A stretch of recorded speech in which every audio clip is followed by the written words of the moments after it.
सबके जीवन में ऐसा प्रसंग अवश्य आता है कि सत्य कहने का निश्चय होता है हृदय में, किंतु मुख से सत्य निकल नहीं पाता। कोई भय मन को घेर लेता है। किसी घटना अथवा प्रसंग के बारे में बात करना या फिर स्वयं से कोई भूल हो जाए उसके बारे में कुछ बोलना, क्या ये सत्य है? नहीं, ये तो केवल तथ्य है। अर्थात जैसा हुआ था वैसा केवल बोल देना सामान्य सी बात है। किंतु कभी कभी उस तथ्य को बोलते हुए भी भय लगता है।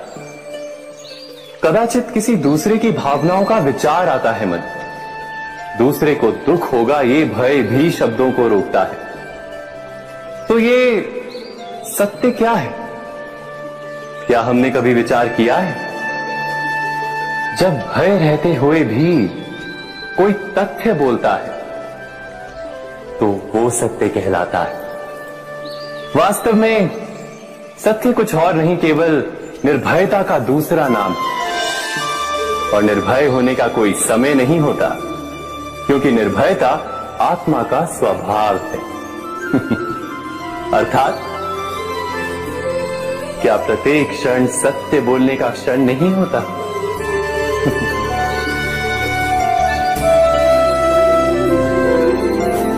स्वयं विचार कीजिए।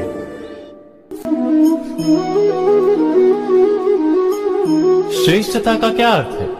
श्रेष्ठता का अर्थ है दूसरों से अधिक ज्ञान प्राप्त करना।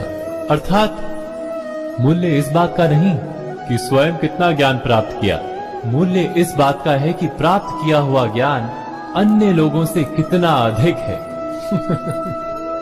अर्थात श्रेष्ठता की इच्छा ज्ञान प्राप्ति को भी एक स्पर्धा बना देती है।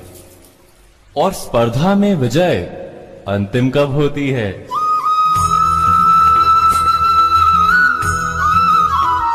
कुछ समय के लिए तो श्रेष्ठ बना जा सकता है, किंतु सदा के लिए कोई श्रेष्ठ नहीं रह पाता। फिर वही असंतोष, पीड़ा और संघर्ष जन्म लेता है।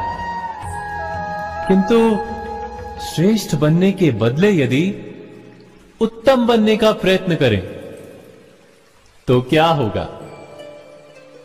उत्तम का अर्थ है कि जितना प्राप्त करने योग्य है वो सब प्राप्त करना, किसी से अधिक पाने की इच्छा से नहीं, मात्र आत्मा की तृप्ति हेतु कुछ प्राप्त करना।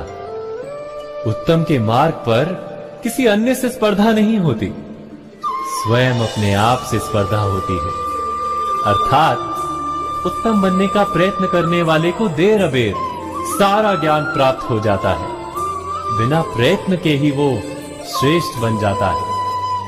किंतु जो श्रेष्ठ बनने का प्रयत्न करता है वो श्रेष्ठ बने या ना बने, उत्तम कभी नहीं बन पाता।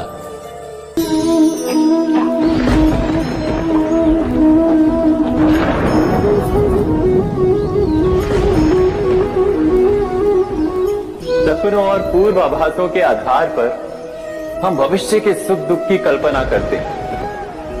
भविष्य के दुख का कारण दूर करने के लिए हम आज योजना बनाते हैं।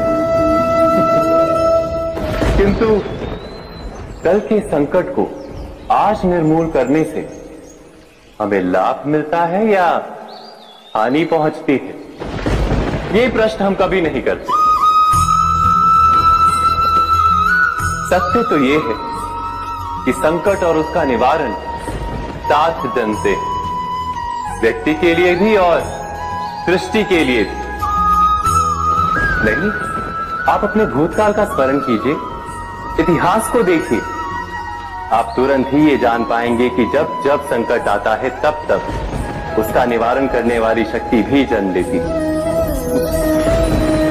यही तो जगत का चलन है।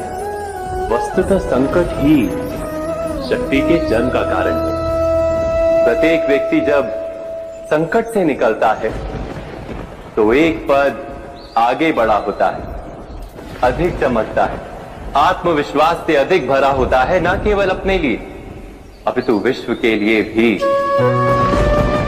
क्या ये सत्य नहीं? वास्तव में संकट का जन्म है एक अवसर का जन्म। अपने आप को बदलने का, अपने विचारों को ऊंचाई पर करने का अवसर, अपनी आत्मा को बलवान और ज्ञान मंडित बनाने का अवसर। जो ये कर पाता है उसे कोई संकट नहीं होता, किंतु जो ये नहीं कर पाता वो तो स्वयं एक संकट है विश्व के लिए। विचार कीजिए।